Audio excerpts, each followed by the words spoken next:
como veíamos, el índice en Perú, pues aparentemente, si se compara con otras regiones, pues no está tan mal, ¿cierto? El índice global de 8 puntos que le asignan al Perú, pues sin duda muestra una situación preocupante, pero a veces pensamos que nuestro país no está tan mal. Bueno, este informe espero que nos ayude un poco a abrir los ojos, porque la situación en el Perú honestamente no pinta nada bien.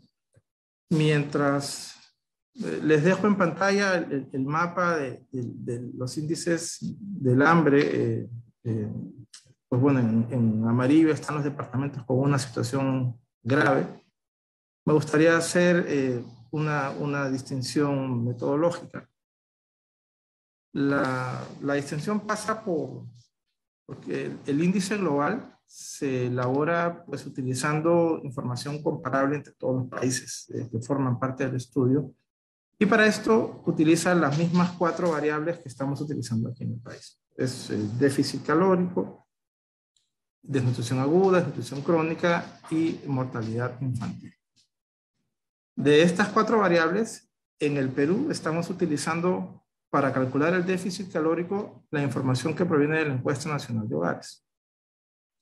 Y esta información muestra información a nivel departamental con mucha mayor precisión de la que se puede estar tomando desde un informe global que utiliza información de la FAO con los balances alimentarios mundiales.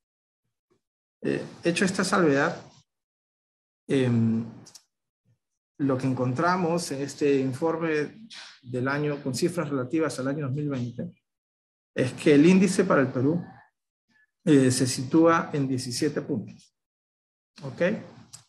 Esto ha significado un retroceso de más de 6 años en cuanto a la escala o al índice de hambre que habíamos identificado hace algunos años. Si encontramos este año que hay estos 7 departamentos que están en una situación grave del hambre, me gustaría que lo comparemos con el informe que nos ayudó a elaborar, por cierto, CEPES el año pasado también. CEPES viene ayudándonos estos ya 3 años con la elaboración del informe. En este comparativo, les muestro que el índice del hambre que reportamos el año pasado nos mostraba un departamento con una incidencia de hambre grave, y era Huancavelica. Y en esta incidencia grave, el indicador estaba alrededor de los 20 puntos, 20.4 puntos. Y en esta oportunidad, además de Huancavelica, hay otros 6 departamentos que se han sumado a la lista al cierre del año 2020. ¿Qué son los que vemos aquí listados? Otro dato que muestra un poco la realidad de esta situación tan crítica es que mientras el año pasado se reportaron 4 departamentos con un índice global del hambre bajo, que eran Lambayeque, Ica, Moquegua y Tacna, este año solamente Lambayeque tiene un índice del hambre bajo. Los demás han empeorado su situación y han llevado su indicador hacia un indicador moderado. En esta pantalla les muestro los índices de cada uno de los departamentos. La motivación de este informe del índice del hambre Perú es justamente tener este ranking para poder identificar dónde es que hay que poner un mayor esfuerzo. Y bueno, lo que nos sorprendió desafortunadamente fue el índice de Apurímac. Apurímac ha llegado a un índice cercano a los 30 puntos. Es el departamento que está en peor situación en este momento. A Apurímac se le suman Huancavelica, Ucayali, Loreto, Huánuco, Ayacucho, Cusco, como los 7 departamentos que están en un índice de hambre grave. Los departamentos que están en mejor situación, sin embargo, también en hambre, son Lambayeque, Ica, San Martín, Tacna y Moquegua. Es importante notar que los departamentos de Puno, Cajamarca y Lima están en el límite. Están a muy poco de ser considerados como un hambre grave, como un indicador de hambre grave. Y En este caso menciono lo de Lima también porque en las presentaciones pasadas del índice del hambre, Lima y Callao se mezclaban juntas. Y a partir de este año, bueno, conforme se han ido mejorando las fuentes que utilizamos para elaborar este informe, pues hoy día ya podemos contar con la data desagregada entre Lima y Callao. Y la situación del Callao pues, es muy parecida a la de Lima. Cuando queremos analizar el índice del hambre por regiones, bueno, por regiones, si bien son costa, sierra y selva, aquí estamos agregando Lima metropolitana como una región, por la cantidad y la densidad poblacional. Vemos desafortunadamente que el índice del hambre de la costa, como nunca antes, tiene mayor incidencia que el de la selva en el país. Se sitúa el índice en 16.5. mientras que el de la selva está en 15.9. Todas las regiones han empeorado su situación. Y vemos que, claro, las restricciones vinculadas a la pandemia, ¿no? Laborales, económicas, han frenado drásticamente la actividad económica y esto ha generado la paralización de los ingresos en millones de familias que en su gran mayoría manejan ingresos informales. Aquí hay una pequeña comparación de cómo estaba el IGH por regiones en el año 2020. Perdón por hacerlo tan pequeño, pero es solamente para darles una referencia como Lima metropolitana de un índice de 12.2 que reportamos el año pasado. En este momento se encuentra en 16.5. El resto de la costa, que estaba en 13 puntos, hoy día se encuentra en 18.2. Y esto sin duda nos tiene que alertar dónde es que se están viendo las principales vulnerabilidades o debilidades al momento de afrontar una pandemia y las crisis que estamos viviendo en este momento en el país. Al revisar la evolución de este índice por región, pues aquí vemos que si bien tenemos una tendencia a la mejora desde el año 2008 hasta el 2018, es innegable que hemos mejorado, teníamos unas cifras realmente terribles hace más de 10 años, pero esta mejora paró en el año 2018. Y si nos ponemos a pensar qué ha pasado después del 2018, pues seguramente vamos a encontrar dos fenómenos importantes, ¿no? El primero, una crisis política que nos sigue golpeando hasta el día de hoy. Y un contexto externo que se da por la migración y la crisis humanitaria que se está desplegando por los refugiados y migrantes venezolanos que están viviendo en Perú.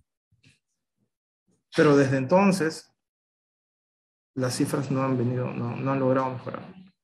Al contrario, vienen acentuando el hambre en el país. En los últimos 2 años, las principales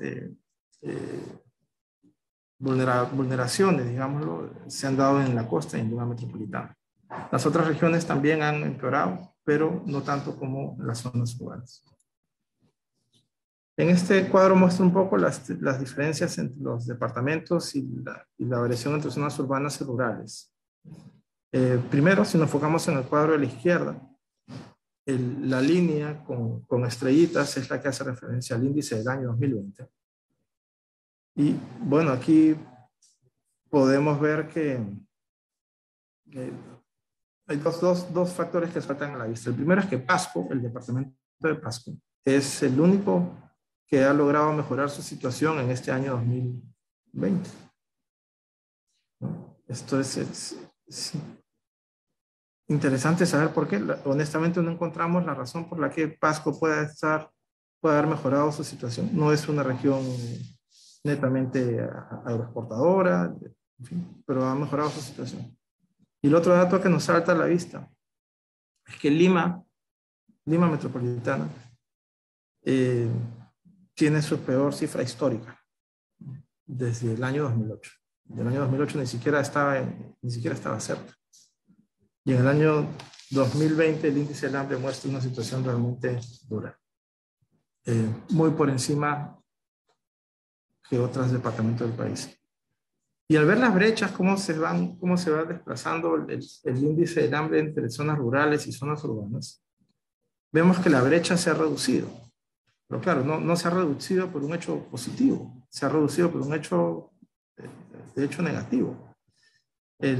Esto es porque la situación del hambre en zonas urbanas se ha empeorado notablemente. De 14.3 que reportamos el año pasado, estamos en este momento con un índice de 16 puntos. La brecha el año pasado entre urbana y rural era de 4.8 puntos. Hoy día es de 3.3. Y esto la verdad es que es muy preocupante. En este contexto, porque estas son cifras que hacen referencia al año 2020, y bueno, uno podría decir, pues sí, ya pasó el 2020, estamos en el año 2021, nos animamos como Alianza 2015, nos animamos nuevamente a hacer una proyección. El año pasado hicimos unas estimaciones para ver cuál iba a ser el índice del hambre del año que acaba de pasar. Y desafortunadamente le atinamos en el escenario grave. La proyección era que el índice del hambre iba a bordear los 17 puntos, y que es lo que estamos reportando en este año. Así que bueno, decidimos mantener estas simulaciones, y estas simulaciones las hemos corrido básicamente para identificar cuál es el impacto de las personas por los efectos de la inflación. Veíamos cuando estábamos elaborando el informe desde agosto de este año que se presentaban dos escenarios interesantes, ¿no? El primero, una recuperación económica derivada de la pandemia, esto como un efecto positivo, pero también veíamos que se acentuaban otros problemas como la crisis política o los contextos inflacionarios que estábamos viviendo. En ese contexto decidimos, pues bueno, vamos a hacer algunas simulaciones que nos ayuden a reflejar cómo va a quedar el hambre en función de la inflación. La inflación lo que significa es pérdida de poder adquisitivo para las familias. Pues veamos cómo esto se va a comportar en el año 2021. En ese sentido, pues el mejor indicador que nos permite hacer estas proyecciones pues es el índice de precios al consumidor al 31 de octubre, y sobre ese índice de precios hemos hecho algunos espacios, algunas corridas que nos arrojan estas proyecciones. En las proyecciones vemos que el índice para el año que viene se va a mantener en niveles similares a los que estamos reportando para el año 2020. En caso exista una mejora, la mejora no va a ser significativa. Esto porque, claro, en los primeros trimestres tuvimos este efecto rebote, este crecimiento económico. Vamos a terminar el año con un crecimiento económico importante, según el Banco Central de Reserva, un crecimiento que está bordeando el 12%. Pero esto se ve opacado por la crisis política, la crisis sanitaria y el contexto inflacionario global que afecta el poder adquisitivo de la población. En resumen, la coyuntura nacional e internacional van a tener un efecto desacelerador que va a mejorar, que va a desacelerar los niveles de hambre en nuestro país. Esto lo hemos analizado por simulación en zonas rurales y en zonas urbanas. Y, pues claro, vemos que son dos contextos diferentes, ¿no? La simulación en el área urbana nos va a llevar a un nivel en el que la recuperación económica va a impulsar una disminución del hambre. Eso es cierto. Sin embargo, esta disminución, como vemos, las proyecciones son de grave, moderado y de leve, no van a ser suficientes siquiera para llevarnos a las cifras que reportamos el año 2019. El año 2019 el índice del hambre era de 14.8. Y en las zonas rurales vemos que el efecto de la recuperación económica, si bien se va a sentir, estimamos que van a estar más afectados por los escenarios inflacionarios. Es decir, la inflación, la pérdida del poder adquisitivo va a ser mayor que los efectos positivos de la recuperación económica. Y esto hace que anticipemos que tengamos que dar un mayor impacto, un mayor esfuerzo a las zonas rurales del país, porque el hambre se va a seguir sintiendo de manera significativa. Esta es una comparación de cómo se mueven los escenarios de leve, moderado y severo, bueno, de grave, moderado y leve, para cada uno de los departamentos. Apurímac va a romper, en el peor de los escenarios, un indicador de 30 puntos. Estas presentaciones las van a poder acceder después de esta presentación, junto con el informe. Para no detenerme ahí, cierro mi presentación con estos datos vinculados a las políticas públicas, a los programas sociales y a una respuesta multiactor. Está claro que la crisis sanitaria ha acentuado los problemas de las zonas más alejadas, pero también de las zonas que, entre comillas, tenían mejor desarrollo, como las zonas costeras o las zonas agroexportadoras. Vemos que esta crisis sanitaria se ha visto exacerbada por una crisis política nacional y un contexto internacional inflacionario en el que vemos que se está remeciendo nuevamente la estructura económica, que se pone en riesgo los planes de recuperación y están absolutamente vulnerables las personas frente a esta seguridad alimentaria de la población que están enfrentando. Problemas complejos son resueltos con respuestas complejas que trascienden a las esferas locales. Tenemos que replantear nuevamente estos sistemas alimentarios. El abordaje a los problemas tiene que hacerse con un enfoque holístico en el que los temas de salud y seguridad alimentaria y nutricional consideren la salud humana, salud animal y salud ambiental distintivamente. En cuanto a los problemas sociales, que hemos tenido muchos en esta época de pandemia, alimentarios y no alimentarios, hay importantes mejoras que han mejorado, que nos llevan a mejorar esta capacidad de agencia de las personas menos favorecidas. Sin embargo, los múltiples problemas sociales se mantienen. Necesitamos crear sistemas de protección social con dominios más universales, con la participación de gobiernos. Esperamos que se planteen medidas complementarias integradoras a los esfuerzos individuales que se vienen desplegando. El gran problema es que la solución del hambre que venimos observando es que son muy inmediatas, poco sostenibles. Y está claro que necesitamos trabajar los diferentes actores. Esto no es un tema solamente de los gobiernos, no es un tema de la participación de la sociedad civil, sino también de la participación activa de la comunidad y los pueblos originarios como agentes de cambio. El sector privado tiene también un rol importante que cumplir, y con esto termino. Pues es de vital importancia para que estas organizaciones puedan complementar o potenciar las acciones públicas de bienestar social. Tenemos ejemplos infinitos. Ollas comunes, atención comunitaria, clubes de ayuda, que están implementándose en diferentes zonas del país, en las zonas más alejadas. Y estas iniciativas han demostrado un efecto muy importante, porque demuestran eficazmente las pérdidas, cómo pueden revertirse estas pérdidas económicas, cómo pueden revertirse esta situación de crisis que venimos enfrentando.